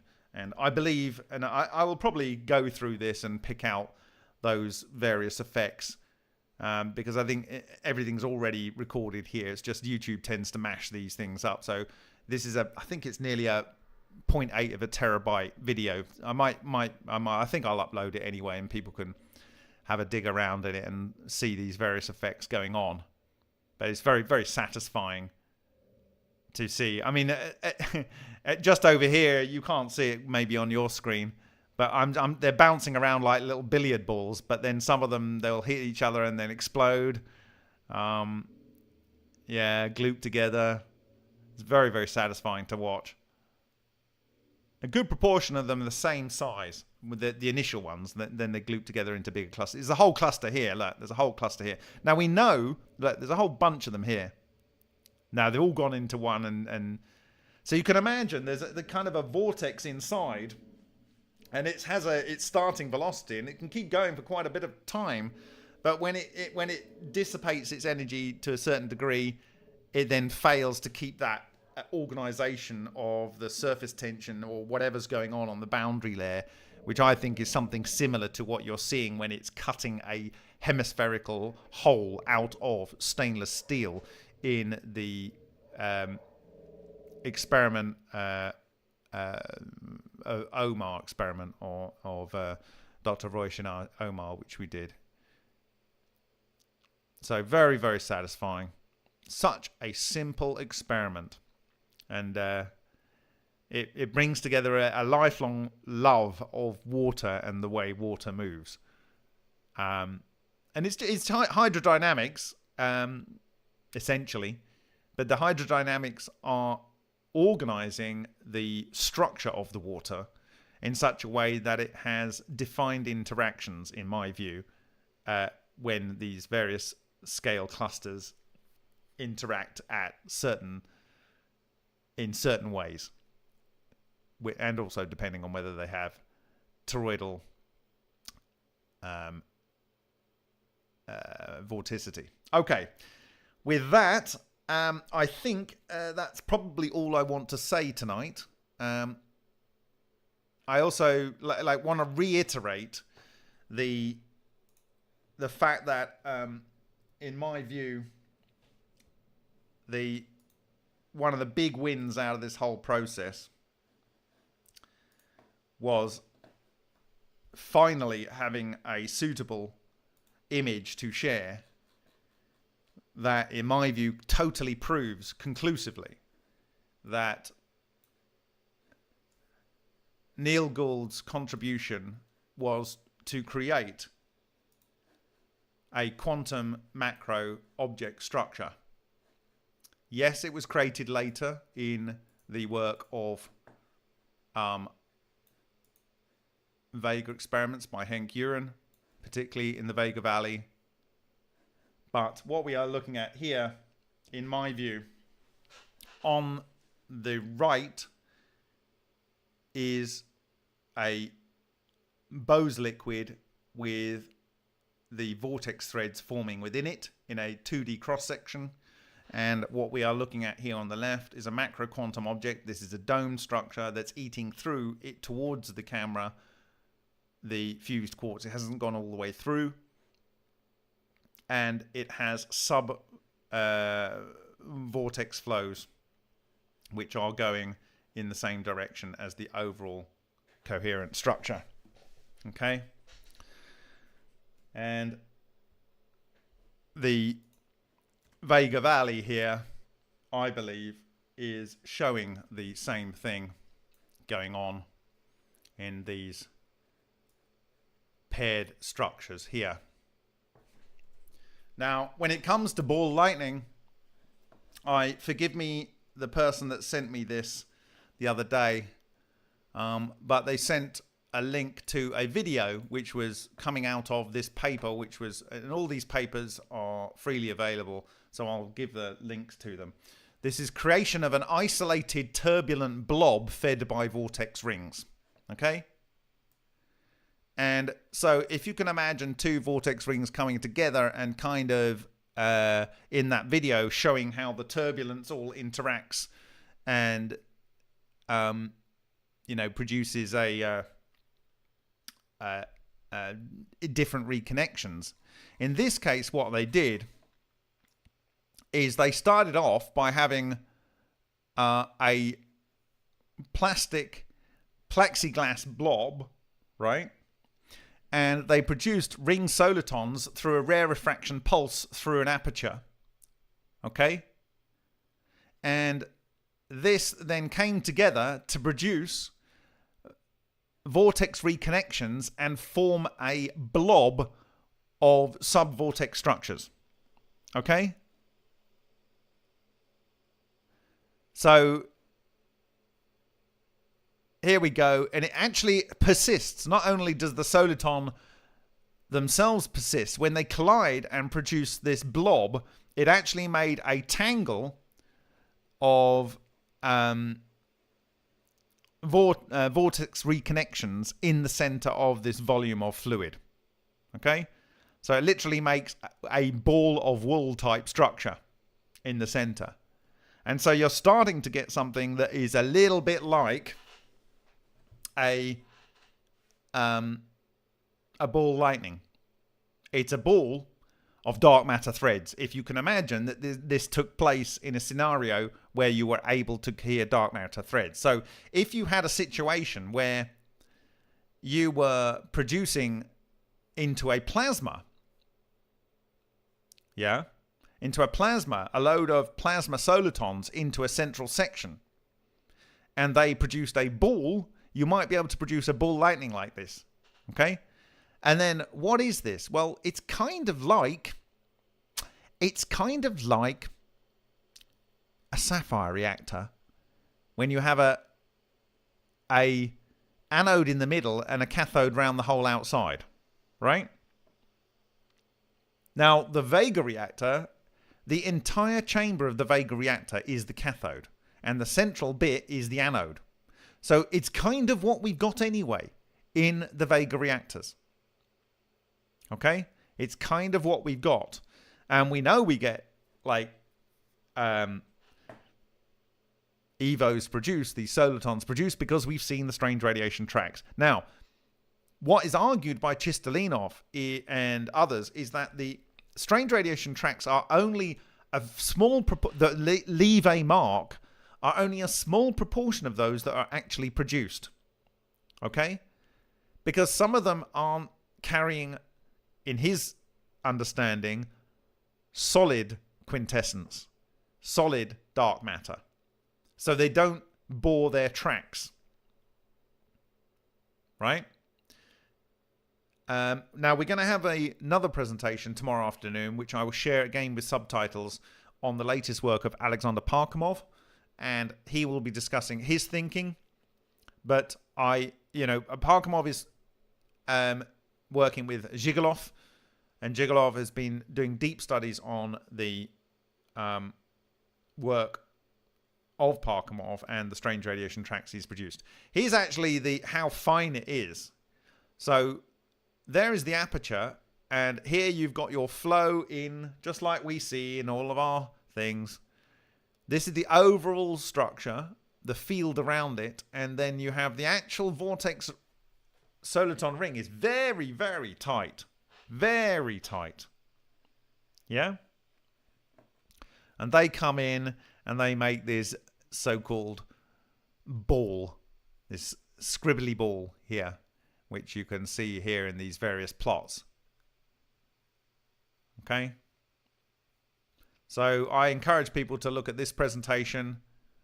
They also do different apertures with slight distortions on them to produce different types of soliton structures coming in. And there we go. And they've got the mass there as well if you want it. There's some different iterations of their design down the bottom here. How they constructed it. Some looks on it. Had the pulse shape. Okay. This is the overall setup. Here's talking about a vortex ring just generally and the flow through it. And they've actually got a toroidal motion in this as well as the poloidal motion. Actually, that's a bit weird. They've actually... No, that's right. It's just the weird way they put the arrows there. They've got the correct structure there.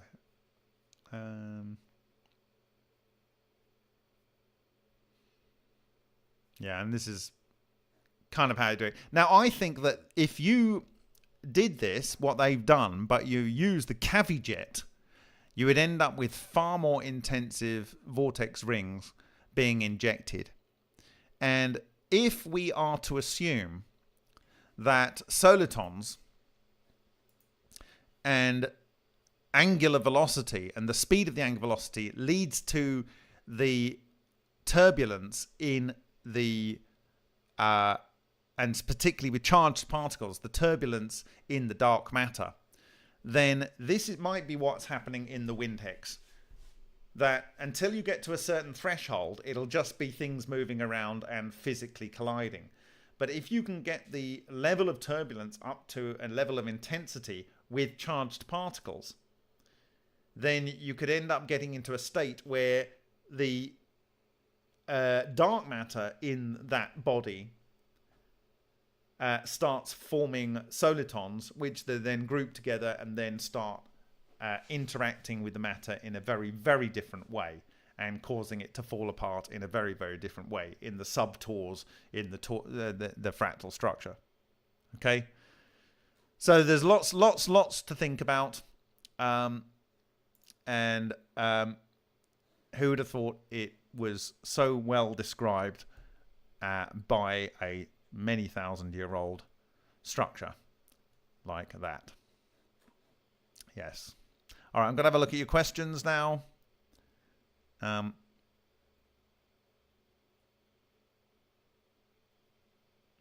But I want to reiterate 100% we are, in my view, seeing quantum coherent structures here. And we are seeing quantum coherent structures here. Thank you, Neil Crichton Gould. And thank you to Henk Uren.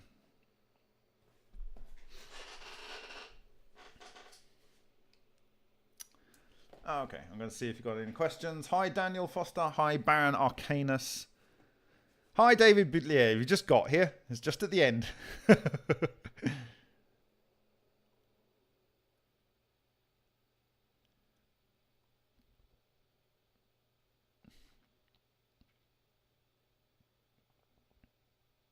Corky, you're only a little bit crazy.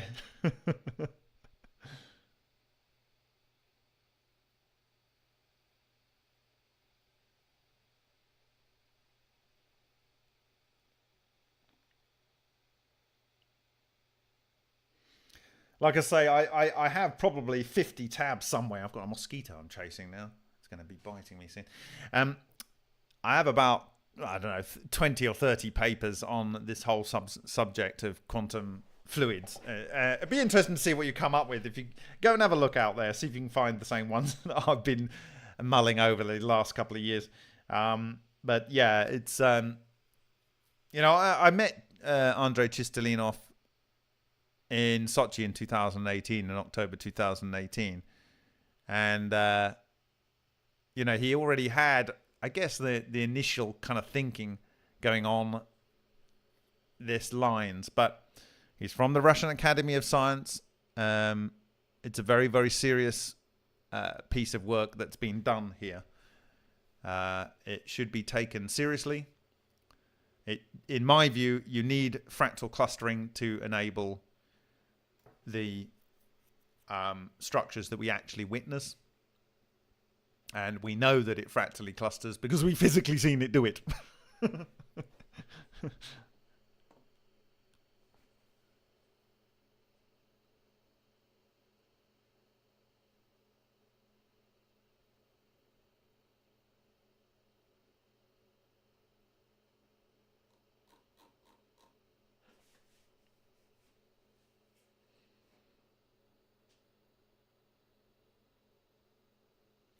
I actually think, like, just by the by, you know, if I had an opportunity to build my own house, I would build it on the shape of this energy structure. I would build it like based on this sacred geometry, but like a big mushroom. And you know, there would be places where you would want to spend time in the structure. So yeah, something to think about.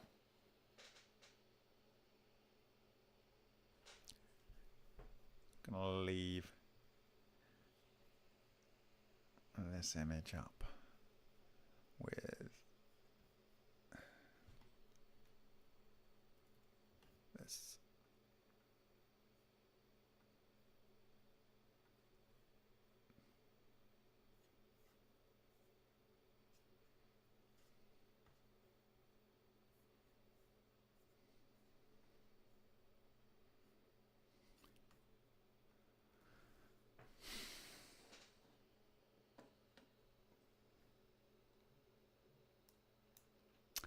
Yeah, the dome is good, but it's made of metal. I would do what the Integratron was, make it of wood.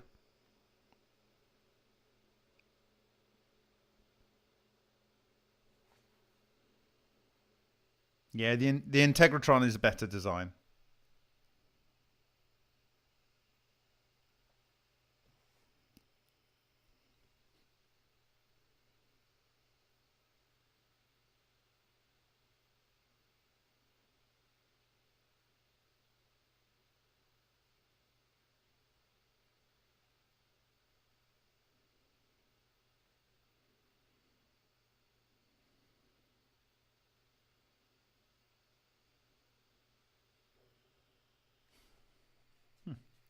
What happened there?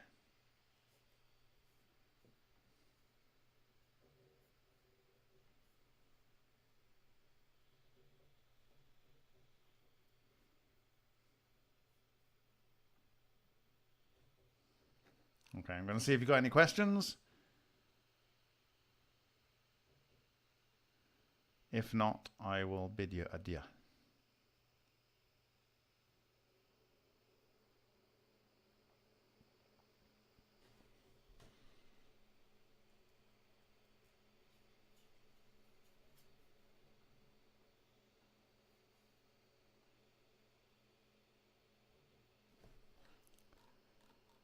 So, Harry says, Bob, what are the actual clusters particles that you see interacting with each other called? For example, in the singing bowl, is it just different forms of energy?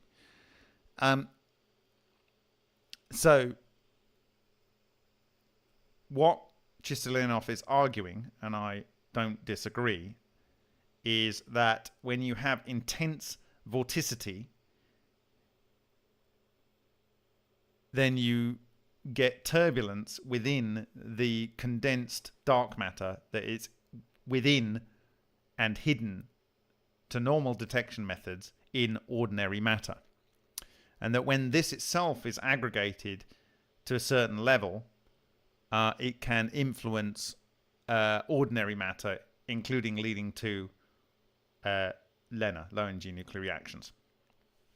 I believe because when you have a torus with helicity, particularly a fractal torus, you will end up with a phase singularity at the center, which forces coherence.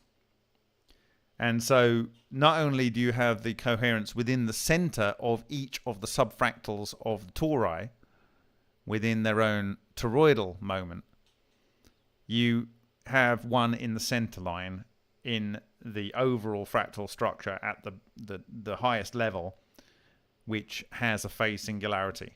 Now, you will have a phase singularity in each of these points here. And in fact, if you look at what you see in the Vega Valley, you actually see diamond being produced, if I can find it. Well, here's the ball lightning cut, and this is my presentation with these quantum vortices reconnecting from 1999 in the work of Dijkhuis. But I'm suggesting that they are what are churning this copper. And the copper is not melting. But this zone of where this is influenced is not the coherent matter layer. The coherent matter layer is what's already disappeared. This is coherent matter, but in these turbulent layers where it's kind of like just little threads rather than an entire sheath of material.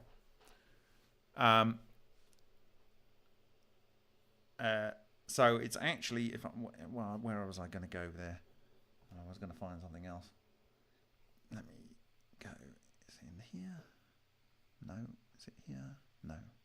Yes. Okay. So in this one at the tips of these structures, you can see that face there has this face here. This face here has this face here. This face here has this face here. This face here, and so on. Around, it's kind of like a smaller version of this overall structure. This is like carbon diamond type structure, glassy diamond.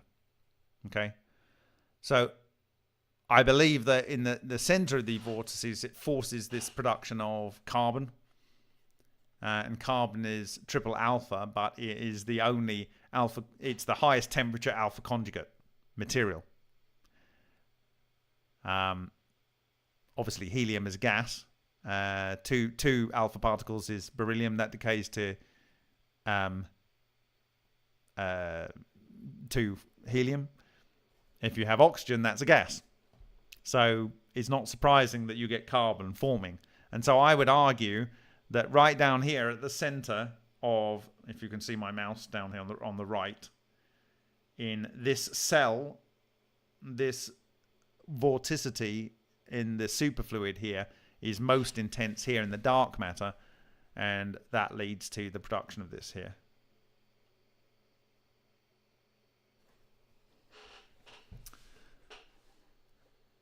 Okay, so thank you, Bob. So the interacting we see are turbulence within the dark matter. So I'm saying that charged particles and electrons, for instance, can cluster into self-organized structures, and they have vorticity. In the case of fluidized electrons, they can become themselves Bose-Einstein condensate, and the vorticity can be charge pumped such that it can speed up to such a level. And because electrons interact with neutrinos, there's an interaction there in the weak force, then it can then cause turbulence in the dark matter. And if the dark matter is then caused to aggregate into toroids, then, the whole thing starts to work.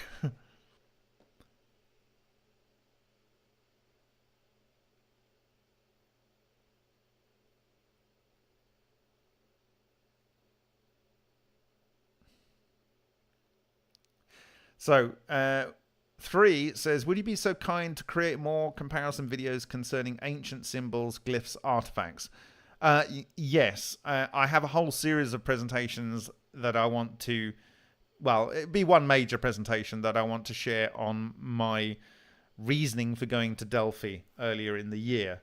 And I think it's going to be quite shocking and enlightening in its own right.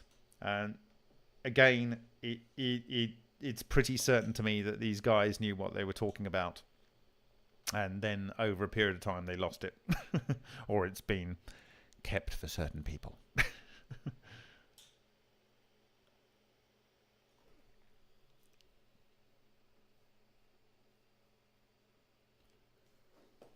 Sorry, I want to keep leaving this up in honor of Neil Creighton Gould. I will have the pleasure of meeting his wife and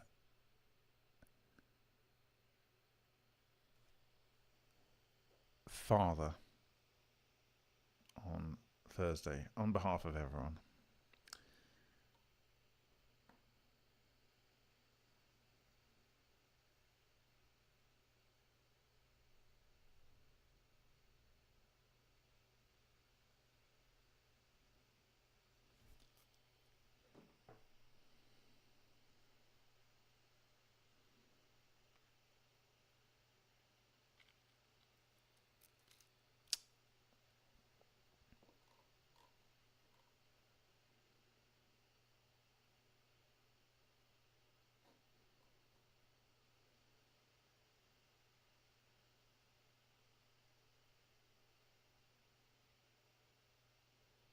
So the thing is, a Mobius strip also produces a phase singularity at its center, the same as a fractal toroidal structure, and the same as a superconducting torus like these in this superfluid rotation.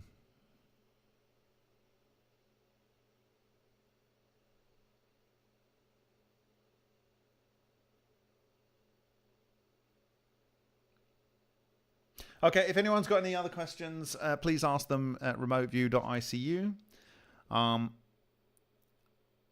For me, the huge win out of Chistolinov's presentation last week is to finally have this understanding about, or rather, 100% diagrammatical confirmation that both the Lion reactor of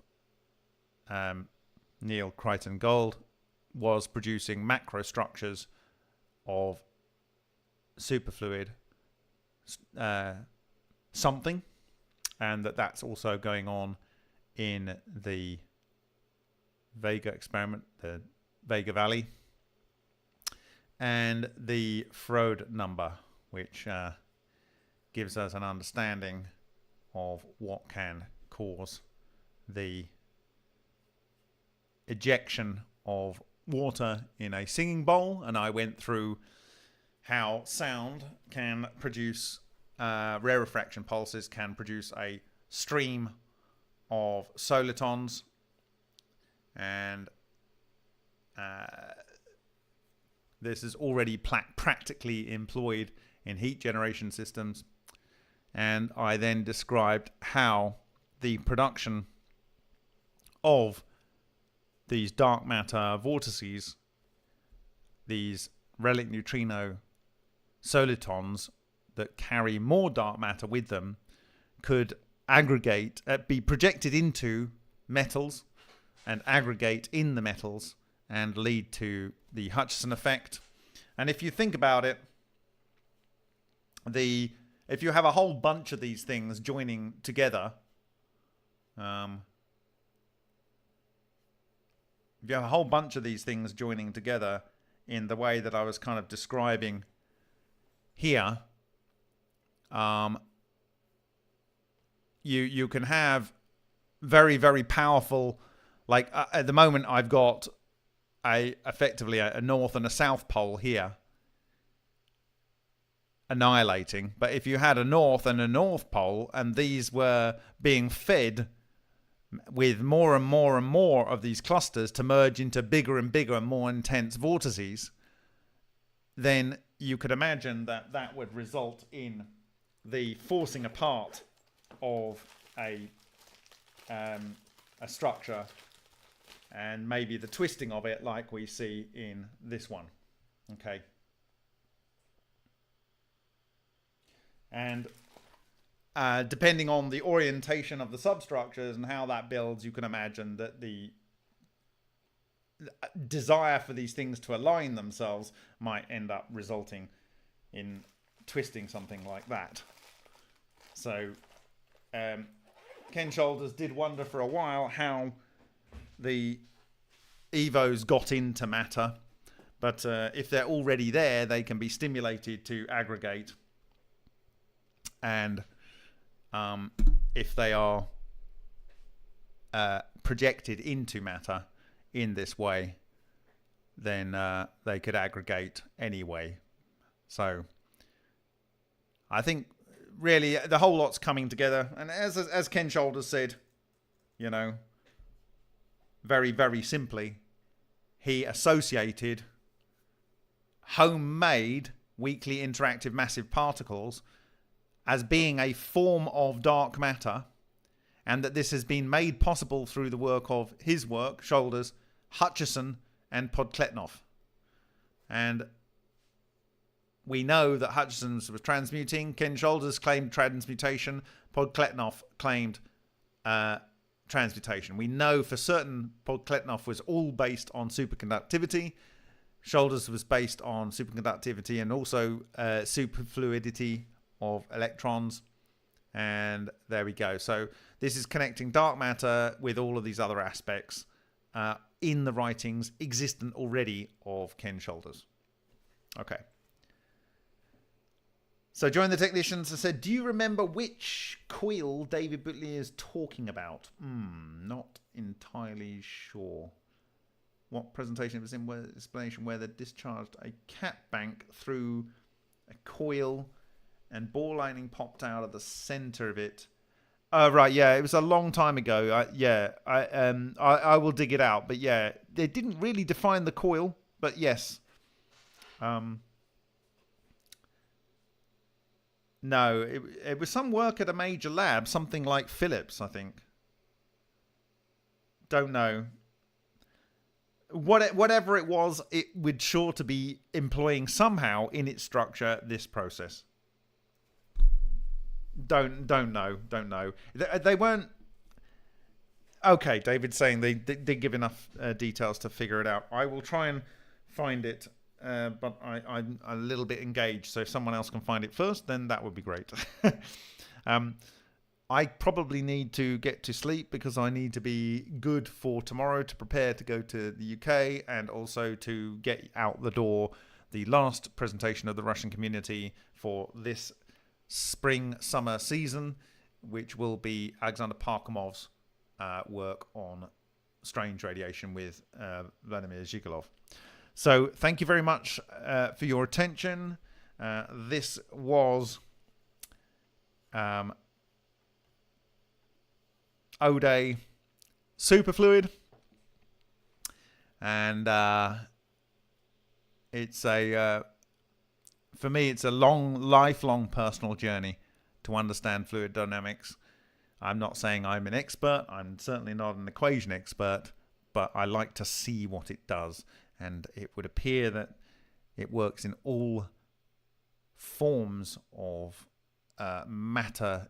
Even in solid matter, there is a fluid in there that we apparently can access and do super funky things with. So with that, I'll say thank you very much and good night. Buenas noches, dobro noc, buenas sera.